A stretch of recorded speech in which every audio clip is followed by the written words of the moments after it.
Deuxième partie. Dans cette partie, les questions aussi sont indépendantes. Soit A, B, C, un triangle rectangle en A et H depuis de la hauteur issue de H. De A, tel que A, B, 3, 2 racine de 3, A, C, 6, B, C est égal à 4 racine de 3. On demande de calculer AH. On demande de calculer AH. D'après la relation métrique dans un triangle rectangle, on a AH fois BC est égal à AB fois AC. On va tirer maintenant AH. On obtient AH est égal à 2 racines de 3 fois 6 sur 4 racines de 3. On remarque que tout est multiplication. Donc, et au numérateur, on a racine de 3. Dénominateur, on a racine de 3. Donc, on peut simplifier par racine de 3, racine de 3. 2 racine de 3, c'est 2 fois racine de 3. 4 racine de 3, c'est 4 fois racine de 3. Donc, on peut simplifier par racine de 3, racine de 3. En plus, on peut aussi simplifier 2 et 4 là. Donc, on aura 2 divisé par 2, ça fait 1. 4 divisé par 2, ça fait 2. Au dénominateur, on va trouver donc 2. Et au numérateur, on va trouver 1 ici. Donc, simplement, si on simplifie par racine de 3, ça reste 2 fois 6 sur 4. On va simplifier par 2. 2 et 4, ça reste 6 sur 2. Et on a 3. La réponse AH est égal à 3. Petit d, on est dans la figure ci-contre, SR est parallèle à PQ. En regardant aussi la figure, on voit que MPQ est un triangle et SR est parallèle à PQ. On demande de calculer PQ.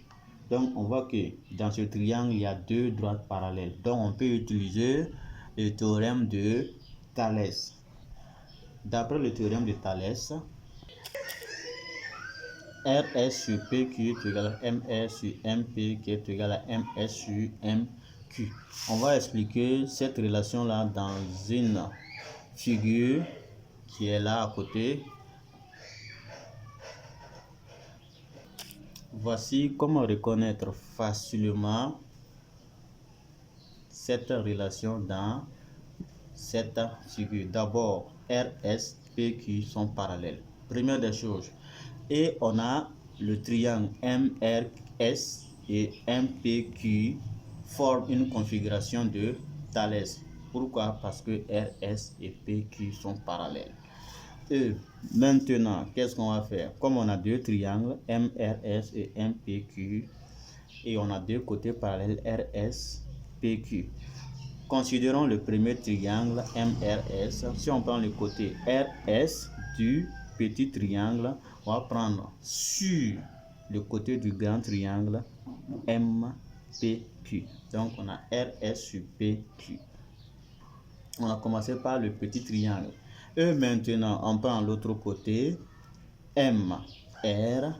Donc petit triangle MR sur MP, le grand triangle. Et encore MS du petit triangle sur MQ du grand triangle. Et voici, on obtient la relation RS sur PQ qui est égale à MR sur MP qui est égale à MS sur MQ. Donc, en regardant la figure, on voit que c'est quel côté qui nous manque. On a RS, ça fait 3. MR, on ne connaît pas MR. MP, on connaît MP. Donc, c'est RM qui nous manque. Pourtant, on connaît MP, ça fait 10. Et PR, ça fait 4. Donc, RS et RM est égal à MP, cette distance-là, moins PR.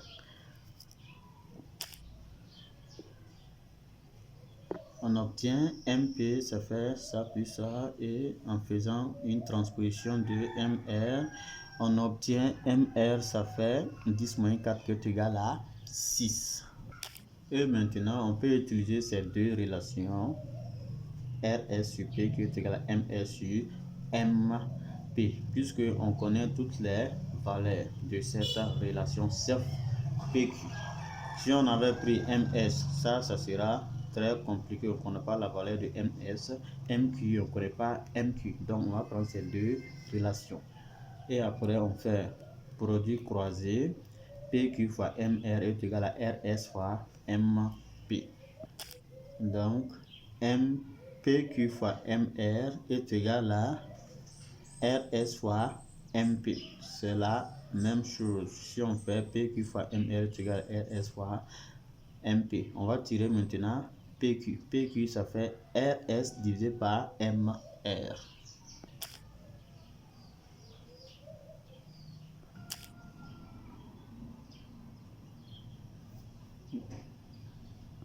PQ est égal à 5.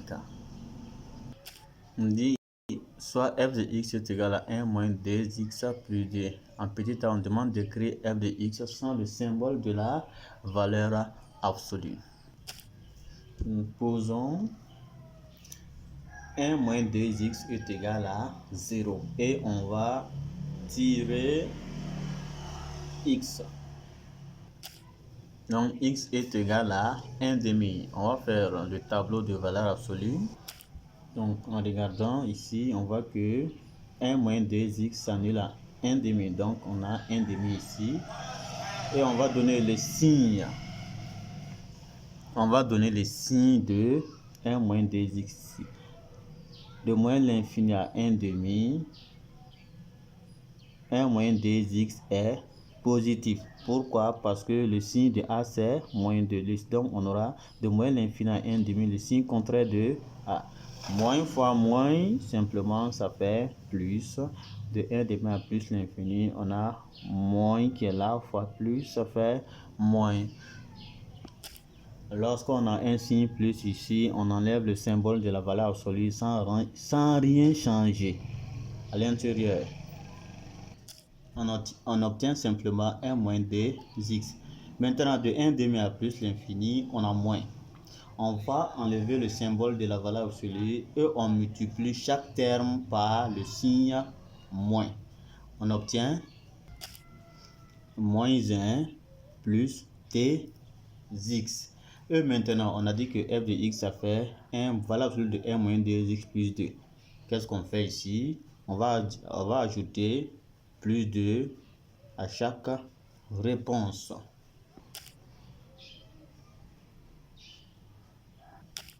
Pour x élément de moins l'infini à 1 demi, f de x est égal à quoi? En calculant ici, 1 plus 2, on a quoi? 3 moins 2x. Donc f de x est égal à 3 moins 2x. Pour x élément de 1 demi à plus l'infini, on a quoi? Moins 1 plus 2, ça fait 1 plus 2x.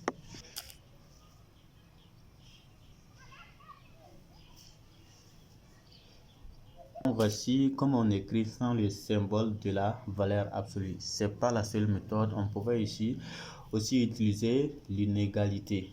Voilà. Petit b.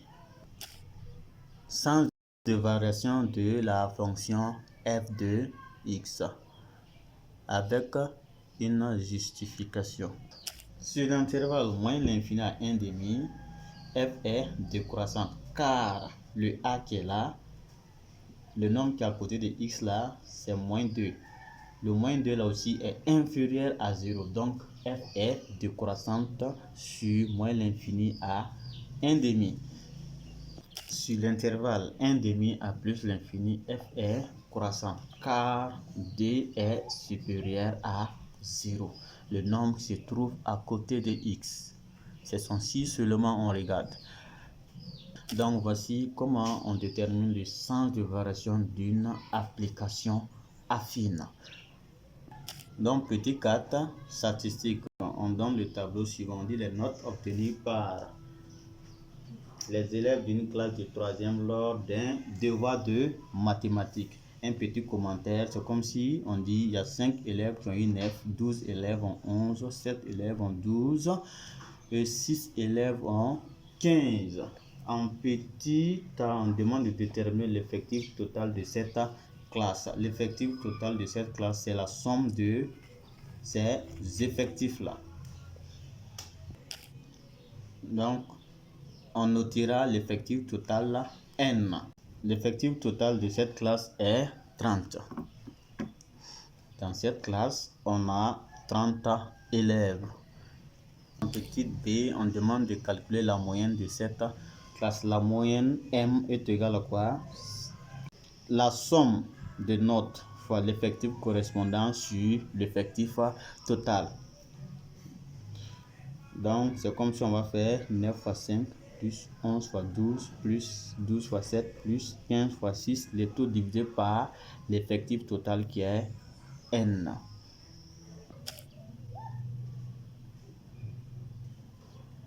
En calculant le numérateur, on obtient 351 sur 30, d'où M est égal à 11,7.